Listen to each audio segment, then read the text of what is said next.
ನಿವೃತ್ತ ಐಜಿಪಿ ಓಂ ಪ್ರಕಾಶ್ ಅವರ ಹತ್ಯೆ ಅವರ ಪುತ್ರಿ ಮತ್ತು ಪತ್ನಿಯಿಂದಲೇ ಆಗಿರೋದು ಆಘಾತಕಾರಿ. ಆದರೆ ಈ ಹತ್ಯೆ ಆಲ್ ಆಫ್ ಅ ಸಡನ್ ಆಗಿದ್ದಲ್ಲ, ಜಗಳ ವಿಕೋಪಕ್ಕೆ ತಿರುಗ್ತಾ ಇದ್ದಂಗೆ ಅದು ಕೊಲೆಯಾಗಿದ್ದಲ್ಲ.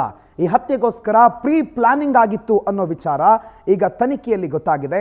ಈ ವಿಚಾರವನ್ನ ಸ್ವತಃ ಐಜಿಪಿ ಅವರ ಪತ್ನಿ ಪಲ್ಲವಿ ಅವರೇ ಒಪ್ಪಿಕೊಂಡಿದ್ದಾರೆ.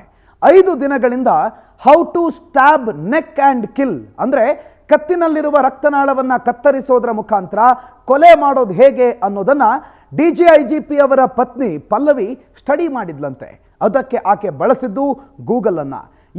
ಗೂಗಲ್ನ ಮುಖಾಂತರವಾಗಿ ಹೇಗೆ ಕೊಲೆ ಮಾಡಬೇಕು ಅನ್ನೋದನ್ನ ಸತತ 5 ದಿನಗಳ ಕಾಲ ತಿಳಿದುಕೊಂಡು ಕೊನೆಯ 2 ದಿನಗಳ ಇರೋ ಹಾಗೆ ಮಗಳನ್ನ ಆ ತಂದೆ ಇದ್ದಂಥ ಜಾಗಕ್ಕೆ ಕಳುಹಿಸಿ ಅವರನ್ನು ವಾಪಸ್ ಮನೆಗೆ ಕರೆತಂದು ಮಧ್ಯಾಹ್ನ ಊಟ ಮಾಡ್ತಿದ್ದ ಸಂದರ್ಭದಲ್ಲಿ ಅವರನ್ನ ಹೇಗೆ ವಿಡಿಯೋದಲ್ಲಿ ತೋರಿಸಲಾಗಿತ್ತೋ ಅಥವಾ ಹೇಗೆ ಆಕೆ ಗೂಗಲಲ್ಲಿ ಸರ್ಚ್ ಮಾಡಿದ್ಲೋ ಆ ರಿಸಲ್ಟ್ ಪ್ರಕಾರವೇ ಕತ್ತಿಗೆ ಚುಚ್ಚಿ ರಕ್ತನಾಳವನ್ನ ಕಟ್ ಮಾಡಿ ಅವನನ್ನು ಕೊಲೆ ಮಾಡಲಾಗಿದೆ.